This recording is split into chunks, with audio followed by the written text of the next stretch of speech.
नागपूरमधल्या मुस्लिम संघटनांच्या आंदोलनाचे व्हिडिओ देखील आता समोर येताना दिसतायत। आंदोलनाच्या दरम्यान हजरत औरंगजेब आलमगीर जिंदाबाद अशा घोषणा देखील दिल्या गेल्याचं पाहायला आणि ऐकायला मिळतंय। सोमवारी नागपुरात हिंदू परिषदेनंतर मुस्लिम संघटनांनी आंदोलन केलं। आंदोलनाप्रकरणी फहीम शमीम खानवर गुन्हा दाखल करण्यात आलेला आहे। गणेशपेठ पोलीस ठाण्यामध्ये हा गुन्हा दाखल झालाय। फहीम शमीम खान हा मायनॉरिटी डेमोक्रॅटिक पार्टीचा अध्यक्ष देखील आहे।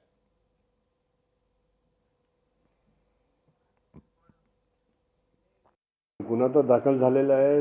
51 लोकांविरुद्ध गुन्हा दाखल झालेला आहे आणि काल 27 आरोपींना कोर्टात 6:30 वाजता सायंकाळी हजर करण्यात आलेलं आहे आणि कोर्टाने जितके आरोपी आहेत त्यांना विचारपूस केलेली आहे। सगळ्यांचे स्टेटमेंट नोंदवलेले आहे। त्यानंतर 10 ते 11 लोकांना जे इंजुरीज होती, ज्यांना मार लागलेला होता, त्यांना हॉस्पिटलमध्ये रेफर केलेले आहेत आणि बाकीचे जे आरोपी आहेत त्यांना 2 दिवसाचं PCR झालेलं आहे।